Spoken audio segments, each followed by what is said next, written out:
cuerpo habla porque él cuenta la historia y merece ser escuchado. Aquí podrás comenzar a mejorar tu relación con él y con la comida a través de herramientas e historias. Yo soy Laura y yo soy Carla y hemos creado este espacio para hacer colectiva la experiencia y conectar.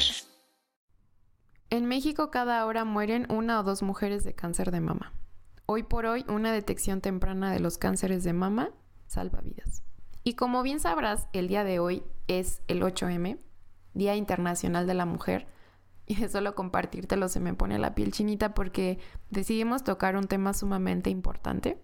A Lau y a mí nos llena de emoción poder visibilizar cosas que incluso nosotras no conocíamos y no sabíamos. Creo que no pudimos tener una mejor invitada para conmemorar este día tan importante que es para nosotras como mujeres. Y bueno, hemos agregado esta intro porque como nuestra entrevista tiene mucha información sumamente valiosa, tanto datos que son importantes difundir como más de la historia de Sandra, decidimos este episodio número 50 dividirlo en 2 partes. En esta parte 1, Sandra nos habla más sobre que sí tenemos campañas de cáncer de mama, pero que seguimos sin saber qué hacer si encontramos algo, que las etapas tempranas son justo cuando no hay síntomas, que las mamas densas tienen mayor probabilidad de tener cáncer de mama y que eso no tiene nada que ver con el tamaño de los senos, que si tienes menos de 40 años también te puede dar cáncer de mama y mucho más. También nos empieza a dar una breve introducción de su relación con su cuerpo, su historial de dietas desde niña, pero de su historia sabrás más en la parte 2. Te dejo con el episodio del día de hoy. Hola a todos, bienvenidos de nuevo a Tu Cuerpo Habla. El día de hoy estamos muy honradas de nuestra invitada. Vamos a platicar de un tema que va un poco fuera de la nutrición, pero que abarca toda esta parte que nosotros queremos comunicarles, de que todas las historias importan, de que el cuerpo nos habla continuamente. Entonces, esta es una historia que al menos a mí me encantó. La verdad es que no me sabía la historia completa de nuestra invitada hasta que leí su libro y estuvo, o sea, es muy fuerte el darte cuenta todo lo que hay detrás y que no sabemos y la cantidad de desinformación que hay, al menos de mi parte, hablaré por mí, sobre el cáncer de mama. Entonces, vamos a estar platicando sobre el cáncer de mama con nuestra invitada. No sé si Carla quieras agregar algo más. Pues yo diría que, como tú dices, no es de nutrición, pero sabes que nos encanta no solo hablar de nutrición y siento que es más bien de liberación corporal. Se me hace una historia de liberación corporal y, sabes, son temas que a Lau y a mí nos encantan si ya nos has escuchado en otros episodios. Y como bien dice Lau, como que es diferente, a lo mejor cuando escuchas a alguien las entrevistas y así, a cuando te vas a leer el libro, entiendes muchísimo más de la historia y yo puedo decir que el libro me estaba así nutriendo mi alma. Hubo muchas frases que las anoté porque se me hacían mucho de sanación y hasta cierto grado se me hizo como muy espiritual. Entonces estoy emocionada, tengo un par de preguntas que hacerle. Y pues nada, ya quisiera empezar porque seguramente nos va a faltar tiempo, entonces mejor a empezar a hablar con ella. Sí, Ok. queremos escucharte. La voy a presentar. Ella es Sandra Monroy, es comunicadora, artista y activista del cáncer de mama. Es un placer, chicas, el poder como compartir. Y yo creo que al final del día sí es nutrición, ¿no? O sea, todos los días nos nutrimos los diferentes cuerpos, ¿no? No solamente el físico, o sea, el mental, el emocional, el espiritual.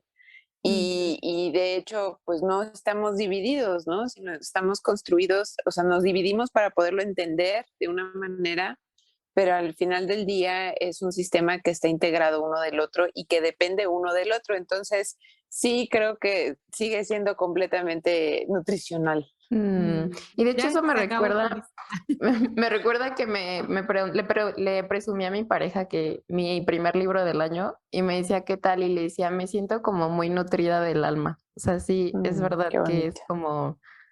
como no nos nutrimos solo de una cosa, sino de diferentes fuentes y la verdad tu libro así fue nutrición del alma. Qué bonito.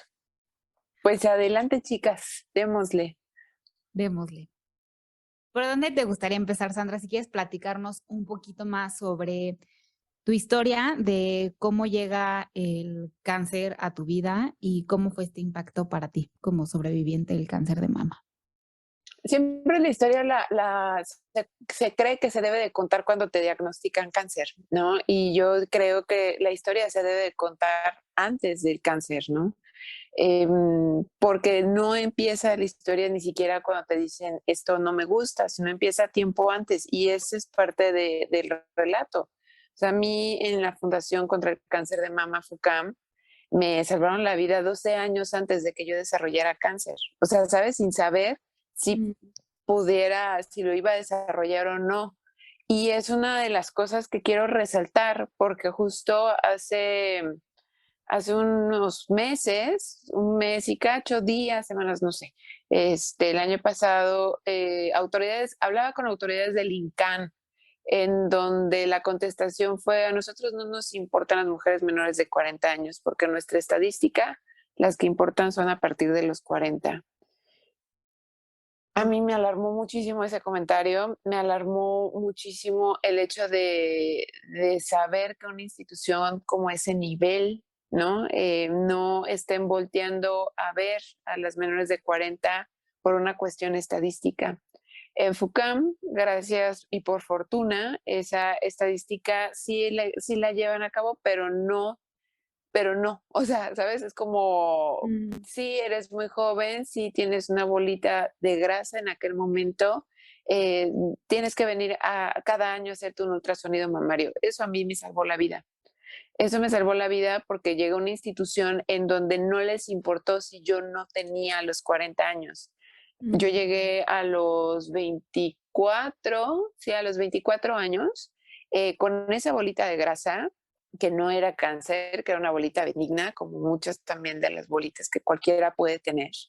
Mm. Y gracias a que también hice de esto un ejercicio cada año, ¿no? Que creo que es importante puntualizar esto. Tenemos campañas en octubre en donde dicen tócate, pero seguimos sin entender bien cómo hay que tocarnos, seguimos bien sin entender en caso de encontrar algo que tengo que hacer, ¿no? Porque aparte hay contradicciones. Entonces, pues en mi caso, esos 12 años de ejercicio continuo hicieron que justo el único año que no fui fue cuando inicia la pandemia a nivel mundial. Y para el 2021, esta cuestión de conócete también, ¿no? ¿no? Y no nada más como en tu personalidad, sino también tu cuerpo, que sepas cuando algo no está bien. Ujú. Yo no cumplía con nada, en absolutamente nada, lo que te dicen las infografías. Yo no tenía secreción en el pezón, a mí no se me había sumido el pezón, no tenía rojo. Es más, no se palpaba. Quiero explicar que la bolita de grasa era en la mama derecha, donde nunca fue el cáncer, fue en la izquierda en donde nunca fue palpable, porque el cáncer no es palpable hasta que ya se ha desarrollado. O sea, en sus primeras etapas, donde hay solución, justo es cuando no hay ningún síntoma. Los síntomas empiezan a presentar ya cuando el cáncer ha avanzado. Entonces, eso es bien complejo porque hay que recordar que cáncer no es sinónimo de muerte, pero para eso tienes que llegar temprano. Yo corrí con mucha suerte. Yo recuerdo que decía, es que yo no veo nada, no me siento nada, no, o sea, no me duele nada, porque también el Ujú. dolor es un indicativo y el cáncer no duele en las etapas tempranas. Fui a la revisión y me dijeron, esto no me gusta, y de ahí viene, saben, como todo el desarrollo de hacer otros estudios, que en este caso consistía con la primera mastografía con pechos, la tomosíntesis, que es una especie de mastografía 3D, ¿no? Donde dividen el pecho como en vistecitos. Yo en aquel momento no sabía que el tejido de mis mamas eran densas y la densidad de las mamas no implica el tamaño. Pueden ser mamas pequeñas y tener un tejido de Mm. mamas densas. Eso también es proclive a esconder un cáncer. Nosotras como latinas, en especial las mexicanas, tenemos una mutación en uno de nuestros genes que hacen que nuestros pechos envejezcan 10 años antes que nuestra edad cronológica. Por eso es que, de acuerdo a la OMS, en México la mastografía es a los 40 y no a los 50 como en otros países, pero sigue siendo aún para mí poco tiempo. O sea, sí hay una explicación física del por qué lo hacen a los 40 años, por qué va cambiando la densidad de la mama, el tejido. Yo sigo siendo ultrasonido mamario menor de 40 años, aunque me regañen los oncólogos y me digan, es que no puede estar diciendo eso. Perdón, a mí me salvó la vida un ultrasonido mamario, entonces no puedo decirte no te lo hagas cuando a mí sí me sirvió, ¿no? De ahí, pues sigue, la única forma en que tú puedes verificar que tienes cáncer, o sea, los estudios salen BRATs y va de los BRATs de 0 a 4 con subcategorías. Cuando tocas un BRAT 3, empiezan las subcategorías. Entonces, ojo, ahí es un foco rojo en donde tú tienes que ir a revisarte y cada tantos meses volverte a hacer o el ultrasonido o bien ya empieza a hacer una biopsia. En mi caso, ya era una biopsia y te estoy hablando de que cuando a mí me dan el diagnóstico era un cáncer etapa 1. O sea, corrí con mucha suerte porque hoy por hoy el sistema de salud en México, el 60% de las mujeres con cáncer de mama llegan tarde. Las mujeres jóvenes con cáncer de mama llegan a morir. ¿Por qué? Porque el diagnóstico es tardío, porque les dijeron que eran muy jóvenes para tener cáncer. Entonces llegan en una etapa 3 o en una etapa 4, ¿no? Estamos hablando que hay también otros tipos de cánceres, no siempre es el mismo, ¿no? Hay unos más agresivos, unos más rápidos. Hay una norma, y les cuento esto en datos como en numeralias, porque es importante en la historia. Hay una norma que se llama la NOM 041 cáncer de mama, donde estipula los tiempos en que tú tienes que recibir un servicio. 20 días tienes que estar resolviendo esto, un mes tienes que estar resolviendo esto. Y lo que encontramos es que hay mujeres que se tardaron 1 año o 2 años en recibir un tratamiento. Después de que Entonces, no, las diagnosticaron. es que es exacto, o sea, imagínate el tiempo que corre para que tú llegues a un diagnóstico. Una vez diagnosticada, el tiempo que corre para que tú recibas la consulta para el siguiente estudio o la consulta para la biopsia, los resultados de la biopsia, el tiempo que corre para definir si esa paciente va a recibir radios, quimios, se le va a realizar la mastectomía, va a recibir otro tipo de terapia. Y de ahí el tiempo que corre, ¿sabes? Como para programar todo eso y si en ese hospital o en ese estado o lo que sea, ¿no? Hay el servicio de quimios o hay el servicio de radios, porque no todos los hospitales cuentan con lo mismo. Habrá unos mejor capacitados que otros, habrán doctores muchísimo más abiertos, ¿no? Y despiertos en atenderte correctamente, pero también habrá otros que no, porque a mí me queda claro, en muchos de los hospitales del sistema público de salud no somos personas, somos una numeralia por cumplir, ¿no? No les importa si te hicieron mastectomía y quimios, si tienes secuelas, no les importa, ¿sabes? Es como vamos a cumplir y tan tan. Pero ahí sí nosotras, como mujeres, porque también recordamos que el cáncer de mama es para los hombres en un menor porcentaje. O sea, estamos hablando que por 100 mujeres hay un hombre con cáncer de mama. Eh, Puede que sea un tanto más agresivo porque es menos tejido mamario, entonces es más proclive a que la metástasis sea más rápida. Y hablo de etapas del cáncer, hablo de 0, conocido como in situ, 4, conocido como metástasis. Las etapas tempranas en donde el tratamiento será menos costoso, entre comillas, estoy hablando del 0 al 2. O sea, son tiempos súper oportunos en donde puedes salvar vidas, así textualmente. Si llegas en un 3, en un 4, la cosa se empieza a complicar, porque entonces ahí viene la siguiente subcategoría, o sea, ¿qué tipo de cáncer de mama tienes? Cánceres hormonales, que en mi caso ese fue el mío, HER2 negativo, hay uno que se llama HER2 positivo, pero hay un tercero que normalmente se espera en mujeres jóvenes, que es el triple negativo, que es uno de los cánceres más agresivos que hay, porque ahí los doctores no saben de qué se alimenta el tumor. En los otros saben que se alimentan de una de nuestras hormonas, ¿no? Para eso hacen estudios para medir los niveles hormonales.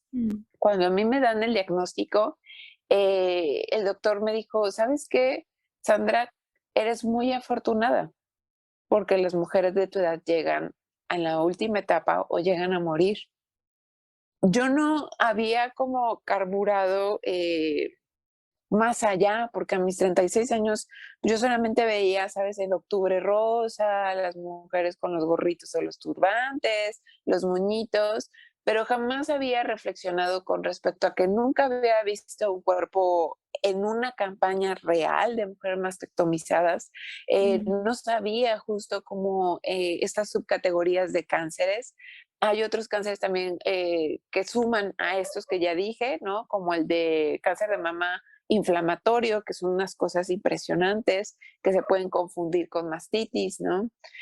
No había entendido, o sea, solamente había quedado con esta idea, ¿sabes? Como de, bueno, el cáncer solo es a partir de los 40, antes no puede pasar. No, sí, sí puede pasar. La paciente más joven que ha pasado por FUCAM ha sido de 16 años. Y lo que nos hemos dado cuenta es que la brecha se ha hecho muchísimo más grande. O sea, están llegando mujeres más jóvenes, pero también mujeres más grandes. Estamos hablando que a sus 80 o 90 años están presentando cáncer de mama por primera vez. Entonces, ¿cuáles son las atenuantes para que tú desarrolles cáncer de mama? El simple hecho de ser mujer. O sea, ser un mamífero con mamas, punto. Ese es el primer atenuante. Que te dicen, no, es que los hábitos, sí, claro, los hábitos podrán darte un empujón o no podrán, pero eso es una moneda al aire. Te van a decir que si tienes genética en la familia, sí, también influye, pero también si no la tienes, te puede pasar. Si tienes 40 años, sí, pero si no los tienes también. Entonces, no hay un seguro, ¿no? Ustedes como nutriólogas de seguro han escuchado esto de el brócoli, la guanábana, anticancerígenos. O sea, sí, no dudo que tengan, ¿sabes? Como sus nutrientes, pero hasta el día de hoy no hay un solo alimento que por sí solo cure, prevenga o te enferme de cáncer. Entonces, también esta idea de satanizar las cosas a nuestro alrededor es muy curioso, porque lo primero que se sataniza es la comida, ¿no? Lo que te da energía, pero no se sataniza el hecho del aire que respiramos o del agua contaminada. No hablamos acerca de los metales pesados con lo que están hechas las construcciones, o bien hay cada familias que siguen teniendo techos de asbesto o, ¿saben? Como todos estos temas, ahí no ponemos énfasis. Tampoco México es un país en donde no se ha invertido porque es una inversión la investigación, sobre todo la genética. En la UNAM hay un protocolo que se llama EVA, y la verdad es que hacen grandes esfuerzos para hacer esto, pero sigue siendo poco para la cantidad de mujeres que somos. O sea, somos el 50 y tantos % de mujeres en la República Mexicana. Entonces, somos de verdad miles, ¿no? Entonces, no necesitamos también saber más de genética, de nuestra genética como mexicanos, como mexicanas, ¿no? Conocemos hoy por hoy, o más o menos nos puede sonar los genes BRCA1 o BRCA2 por la historia de Angelina Jolie. Ella no desarrolló cáncer, pero se hizo mastectomía e histerectomía preventiva para evitar desarrollar cáncer de mama o cáncer de ovarios, ¿no? Esa es una de las cosas que tampoco se habla, y también hay varias mujeres que tienen estos genes, ¿no? Y que aparte, pues es una inversión. O sea, si tú pagas por un examen de genética, a las mujeres que tienes alrededor saben que posiblemente tengan ese gen y entonces tienen que estar más alertas, ¿no? A mí me hicieron el examen de genética. Yo, justo porque todo el tiempo me decían, eres muy joven, eres muy joven, eres muy joven, y automáticamente, socialmente y médicamente creen que cáncer de mama es igual a reconstrucción. O sea, va de la mano, no lo separan. Es como, tú eres tan joven que necesitas la reconstrucción para que no se arruine tu vida, ¿no? Esta idea como preconcebida de cómo tiene que ser nuestro cuerpo. Me hicieron el examen de genética para 30 oncogenes, salí negativa, y la genetista lo que dijo fue, Sandra, pues al no ser genético eso es pues muy buen augurio, ¿no? Porque significa que tu cuerpo no va a ser solo tumores, pero eso significa que no sabemos de dónde proviene el cáncer. Cualquier cosa lo pudo haber desarrollado. Este examen de genética fue el que te mandaste a hacer a Estados Unidos, ¿no? Sí, fue el que justo FUCAM hace, Pues como el contacto, o sea, tú lo puedes pagar, pero digamos son otros los costos, pero como paciente ellos hacen como el trámite, entonces vas a un laboratorio de genética, te toman la sangre, viaja a Estados Unidos, analizan, tenemos miles oncogenes, todos tenemos oncogenes, eso tengo que aclararlo, pero lo que hace que se forme el cáncer es una mutación en alguno de estos oncogenes. O sea, nuestro cuerpo va funcionando como un archivero en donde todo tiene un orden y de pronto el cáncer un día bota el archivero y saca un expediente y se hacen como las hojas, ¿sabes? Como Mm. botadas, ¿no? Entonces, yo salgo negativa y la respuesta fue esa. O sea, si no hay gen, no sabemos entonces de dónde proviene el cáncer. Pudo haber Ujú. sido cualquier cosa. Puede haber sido que te expusiste a metales pesados sin saberlo. Puede haber sido simplemente que un día tu cuerpo tuvo un brinco en su escalera de ADN y justo junto con una cuestión de cambio hormonal y, ¿no? Hizo corto y se desarrolló el cáncer, ¿no? O sea, Ujú. hubo un corto y las células empezaron a modificarse y a crecer a lo loco, ¿no? A multiplicarse. Aquí, Entonces, perdón ujú, que te interrumpa, Sandra. Tengo una pregunta porque justo lo mencionas en varias partes de tu libro y recalcas, ¿no? Que no es la ujú, culpa del paciente que haber claro. desarrollado cáncer y haberse enfermado. ¿En algún momento tú sentiste esta, no agresión, pero como si te lo estuvieran diciendo así, es que es tu culpa, o en algún momento te dijeron algo o sentiste esta insinuación? Sabemos que al empezar a hacer ejercicio, moverte más y entrenar, surgen dudas de cómo alimentarte, Por eso queremos acompañarte en tu proceso con nuestro webinar gratuito. ¿Cómo alimentarme sin obsesión mientras entreno? donde te compartimos 3 claves que te ayudarán a alimentarte con mayor libertad y paz.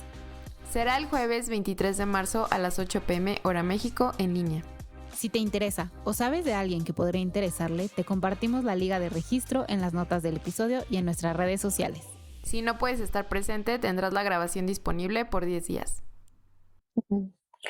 Sí, claro, o sea, creo que no hay una sola persona, y quiero hablar así en general, paciente oncológico, que no hayamos sentido esa presión, porque socialmente nos han vendido la idea de que como la felicidad, la salud, el amor, ¿no? ¿Sabes? Son estaciones permanentes. Siempre Ujú. nos hablan de la salud como una estación permanente, como si no estuvieras vivo y como si estar vivo no implicara poder enfermar para saber que estás vivo, ¿no?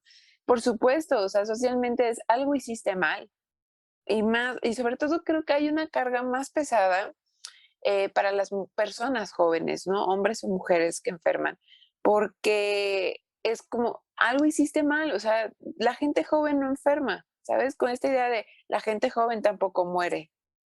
Y la Ujú. gente joven también enferma y la gente joven también muere. Esta idea de, no, en un orden vital primero mueren los padres y después los hijos. No, también los hijos mueren antes que los padres. Son estas pequeñas concepciones o que son enormes o que tenemos en la cabeza con respecto a cómo funcionamos en un mundo. Y la otra tiene que ver con esta idea mística, mágica, musical. Claro, todo el día nosotros estamos generando millones de pensamientos y por supuesto que hay un impacto en nuestro cuerpo, por supuesto que el estrés va a crear una cuestión inflamatoria, por supuesto que vamos a generar cortisol, sí, pero también es un proceso natural de nuestro cuerpo.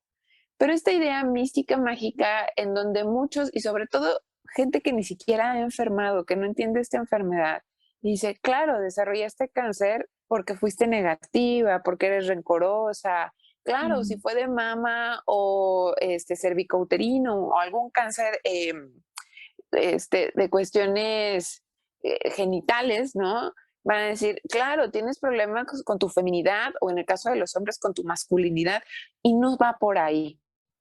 Yo creo que la enfermedad, em, como tal, no es culpa de nadie, no es culpa de ningún paciente, pero sí es tu responsabilidad como paciente encontrar las formas de cómo vas a sanar. Y no solamente me refiero a un tratamiento médico, hablando de estos cuerpos del inicio, ¿no? Físico, sino también es tu responsabilidad de cómo vas a recorrer el mismo camino o el mismo proceso por el cual tienes sí o sí que pasar estando enfermo. Y aquí me gustaría mencionar un poco de la historia de Gina Tager que tuvimos en la segunda temporada, que decía ella que cuando iba a consulta por cáncer era diferente el trato cuando ella iba con un cuerpo más delgado que cuando fue con un cuerpo más grande. Entonces también creo que ahí se me hace muy fuerte. No he tenido la oportunidad a lo mejor de platicar con una persona que sea sobreviviente de cáncer y esté en un cuerpo gordo, pero me imagino la presión, el estigma y el juicio que deben de recibir. Muchísimo, hay muchísima gordofobia y lo sabemos perfecto. El, el fotógrafo, colega que hizo la portada del libro, Mauricio Zavala, él es sobreviviente de cáncer testicular y es obeso, o bueno, es gordo, pues, porque la palabra obesa está mal aplicada, disculpen, es gordo, ¿no? Y me decía, en el INCAM, el único gordo mayor de 40 años que estaba en la sala de quimio era yo. Todos los demás eran hombres jóvenes, porque ese es otro de los temas que no se habla, el cáncer testicular, y eran delgados. O sea, tu corporalidad, aunque la OMS diga eso y aunque muchos oncólogos lo sigan repitiendo, tu corporalidad no es una sentencia de muerte. Y llegan muchas mujeres jóvenes a Jódete Cáncer diciendo, es que estoy muy enojada porque yo hago la dieta keto, hago triatlón, llevo no sé cuántos años sin comer nada de azúcar, nada de harinas y aún así enfermé y en algunos casos hay genética, en otros no. Me parece injusto porque yo cumplí con todos mis requisitos que socialmente me dijeron que tenía que cumplir para no enfermar. Entonces, lo que tenemos acá también es otro mito. O sea, tenemos el mito del cuerpo intocable si cumples con estos estigmas de lo que es la salud. Lo que no nos han enseñado es a ser buenos pacientes. Lo que no nos han enseñado es que estando vivos vamos a enfermar y que no pasa nada, o sea, que está bien también enfermar. Es más, hasta si esa misma enfermedad te lleva a la muerte. ¿Por qué? Porque es un proceso. Entender la enfermedad como un castigo, entender la enfermedad como alguien que se apestó, ¿no? Ay, se enfermó, pobrecito, entonces ya no puede elaborar igual, ya no trátalo distinto, trátala distinta porque no va a ser que se rompa. Lo único que hace es incrementar una violencia. Estás excluyendo a alguien que no, no fue responsable de que su cuerpo se modificara o su cuerpo enfermara. Es un proceso vital. Y eso es parte de la salud, es un indicativo de que estamos vivos, ¿no? Y Sandra, yéndonos un poquito hacia esto de la liberación corporal y que hay mucha violencia estética también en el cáncer de mama, ¿cómo fue todo este proceso? ¿Qué te ayudó como a sobrellevar esto? Porque me encanta que en tu libro mencionas que transformaste el miedo en aventura y apertura. Sí, yo ya venía bastante, creo que el hartazgo pues fue una catapulta, o sea, para tomar ciertas decisiones, ¿no? Como les decía al inicio, el diagnóstico o la historia del cáncer no empieza cuando te dicen tienes cáncer, ¿no? Asimismo, el grado de asumir una situación o igual un proceso no empieza en el momento, ¿no? Que te dicen que hay que asumirlo, empieza muchos años atrás y que tú no lo sabes, o sea, pero te empiezas a preparar, si quieres, como de una manera silenciosa o no tan silenciosa. Y creo que eso tiene que ver porque, no sé, en feminismo hablamos el despertar, ¿no? Cuando despiertas y te das cuenta de los privilegios que has tenido o que no has tenido y de las violencias que te han hecho y que también tú has hecho. Entonces, parte de esta apertura corporal tiene que ver porque a mí todo el tiempo me jodieron con dietas, ¿no? Yo soy una mujer que mide 1,72, soy una mujer grande.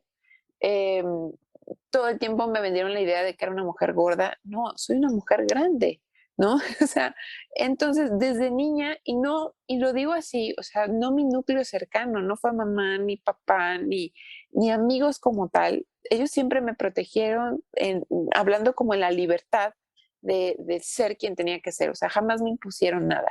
Pero no somos seres que vivan solo en un núcleo, o sea, somos seres que experimentan todo el tiempo diferentes círculos sociales. Y en aquellos momentos, te estoy hablando de que yo soy una generación, yo nací en el 84. Entonces, cuando llega la pubertad y la adolescencia, pues estamos hablando pues entre finales de los 90 e inicios de los 2000, en donde la moda era que tú lucieras doble talla cero y donde la moda era que tú parecieras adicta al crack, ¿no? Ujú. Y donde empezaron las notas, empezaron a hablar acerca de cuántas veces en Libero se cambiaban las tuberías por la cantidad de vómito de las chicas bulímicas. O sea, te doy este contexto histórico porque tiene mucho que ver con respecto a cómo asumes las dietas, ¿no? Em, Revistas de 15 a 20, tú, ¿no? Hablando sí de los horóscopos, pero también de tu primera dieta, de la Ujú. dieta del helado, de la dieta de la luna, del balín, y entonces ahora que lo veo hacia atrás digo, caramba, o sea, cuánta violencia ejercida sobre todas nosotras, Ujú. ejercida desde el momento en que no encuentras una talla real, porque una tienda te está diciendo cuál debe de ser tu cuerpo, cuando tus referentes en la televisión tienen que ver con respecto a cómo luces y a esa delgadez que lejos de ser sana es completamente adictiva, ¿no? Y estás hablando en una etapa en donde somos seres sociales y en donde necesitas moverte en grupo, necesitas una identificación con otras chicas, ¿no? Yo pasé por varias dietas, unas funcionaban, otras no. En casa se veía normal, ¿no? Porque también en casa mamá o papá en algún momento los doctores les habían puesto a dieta, ¿no? Como por el colesterol o por salud, en nombre de la salud todo el tiempo. Pero mi límite y mi colmo llegó cuando yo a los 30 años tengo una lesión en columna. Así, de la noche a la mañana, como ha sido todas mis historias, de la noche a la mañana yo no me pude mover. Tenía una lesión muy grande. Me acuerdo que fui de urgencias en la ambulancia a traumatología de las bombas. Me dijeron, no, no, no, no te pasa nada, estás chiqueada, ¿no? Eres una exagerada, te vamos a atascar de relajantes. Y pues me quedé una noche, según ellos era una lumbalgia crónica. Por fortuna me empezaron a hacer pues las inyecciones estas del suero con antiinflamatorios. Le dije a mi mamá, sácame de aquí. Afortunadamente me sacaron de ahí, dimos con un doctor y me dijo, lo tuyo es cirugía. O sea, tienes una hernia prensando el nervio ciático, es evidente que no puedes caminar, es evidente que estás berreando del dolor y te estás aguantando, esto es cirugía. Y así fue.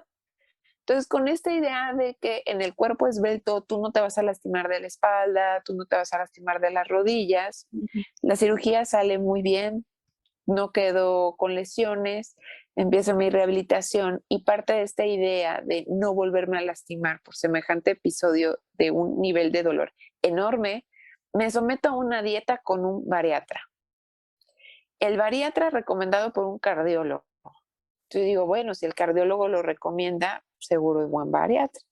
Qué El fuerte. bariatra cumple el estereotipo de influencer, pelón, con barba, mamado, ¿no? Diciendo, no te preocupes, vas a bajar increíble. Empieza a tomar Redotex, ¿no? Sabemos que son anfetaminas. Mm. Por supuesto, empiezo a bajar de peso, una dieta completamente incongruente, porque me mandaban que comiera 2 hamburguesas con tocino y que siguiera tomando Redotex no sé cuántas veces al día. En una de las revisiones recuerdo que mi corazón no latía y me preguntaban, oye, ¿no ves negro? ¿No estás mareada? Y decía, no, ¿sabes qué? Voy a llamar al cardiólogo, claro, al que lo recomendó, y me preguntó lo mismo. Pues mi frecuencia cardíaca era una arritmia, o sea, prácticamente estaba a 2 de que me muriera ahí porque no latía el corazón. Qué fuerte.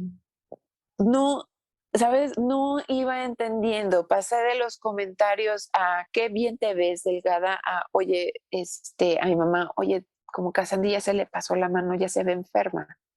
de acuerdo a las cifras de la OMS, yo estaba en un peso correcto, estaba en 67, 68 kilos. Ese era mi peso correcto. Pero yo ante el espejo tenía una dismorfia porque me quedé sin nalgas, se me ocurrió cortarme el cabello, entonces parecía Peter Pan y no me hallaba en el cuerpo correcto que me habían dicho que una vez que yo llegara a ese peso iba a ser la persona más feliz del universo. Jamás me sentí feliz, ¿no? Era como, bueno, ya llegué aquí y sigo estando caderona, pero ahora no tengo nalgas. O sea, fue una dismorfia completa. ¿Cuándo llega el no más con esa situación? Cuando en la última consulta me dice el hombre, mira, ya tienes el cuerpo y tienes la cara, tienes que fingir ser tonta para poder conseguir un novio. No, man. Es muy fuerte porque yo en ese momento, claro que sentí incomodidad con respecto a lo que me dijo, pero no había encontrado un nombre para entender que eso era una violencia. Me estaban violentando, me violentaron todo el tiempo, ¿no? Violentaron mi cuerpo, me pusieron en un riesgo en nombre de la salud, porque aún estando con mis 67 kilos, haciendo yoga y la chingada, me volví a tener una lesión de menor grado, pero me tuvieron que volver a infiltrar la cadera. Entonces decía, bueno, estoy enojada, ¿no? Y entiendo a estas mujeres cuando me dicen, yo hago dieta keto y aún así enfermé de cáncer. Yo estaba enojada en ese momento y dije, me he sometido a esta dieta extraña, tengo cansancio todo el tiempo, de vez en vez tengo que tomar coca para que me suba la presión, estoy haciendo el ejercicio correcto y aún así me volví a lastimar. Entonces no depende de esto. Bueno, ahí tengo ese antecedente, lo tenía guardado, ¿no? Y como de esas veces que lo guardas hasta el archivo de hasta atrás, porque aparte todo el mundo te decía, qué bien te ves. Y yo no entendía, yo no me sentía como la gente lo decía, ¿no? Y yo creo que hasta pensabas que eras la única, ¿no? Como, bueno, pues Sí, seguro los demás sí se sienten bien y soy la única que está sufriendo. sí. Y aparte, la otra es que me chocaba porque me agarraban de ejemplo, ¿no? O sea, como con amigas o conocidas de mi edad con sus mamás, decían, mira, ve cómo bajó Sandra de peso, tú también puedes. O sea, ¿sabes? Como otra vez esta idea mágica social de si ella puede, tú puedes. Te puedo decir que también probé las famosas pastillas estas de Capslean, ¿no? Que se pusieron de moda hace muchos años. La misma que a mí me generó burlitas de grasa en el abdomen, ¿no? Tuve que ir con un doctor para que me dijera, ¿sabes qué? Se acumuló la grasa ahí. Y no conforme con eso, evidentemente subí de peso después de las anfetaminas. Gracias a Dios y mamá me dijo, no vuelves con ese doctor, porque aparte en la cabeza se empieza a generar una adicción a que no quieres a que no quieres subir de peso. Sí. Yo dije, a ver, momento, pasó, entro a nadar y ahí digo, tengo otro ritmo, o sea, quiero aprender a nadar, aprendí a nadar y decía, si yo estoy haciendo tanto ejercicio, ¿por qué no bajo? Porque aparte también venía con el chip de si tú comes algo, tienes la necesidad y la culpa de bajar de peso, ¿no? De nadar una hora más, de caminar, ¿sabes? Compensar. Y que yo no veía todo eso, no lo veía, ¿no? O sea, sí era comentarios como, ay, no, es un pecadito, ay, no, este alimento es malo, este alimento es bueno, después de tantas horas, camina más. Y era un tema que ahora lo veo y digo, Dios mío, esto era cuánto daño me estoy haciendo, ¿no? O sea, cuánto perdón me debo de pedir por esto en nombre de la salud. Bueno, llego con una nutrióloga, buena la nutrióloga, con comida, me regañó por el tema del Redotex, ¿no? O sea, bueno, me cagoteó, me explicó, eh, el régimen era muy bueno, pero seguía habiendo este calificativo de, lo bajaste 1 kilo, bien, ¿no?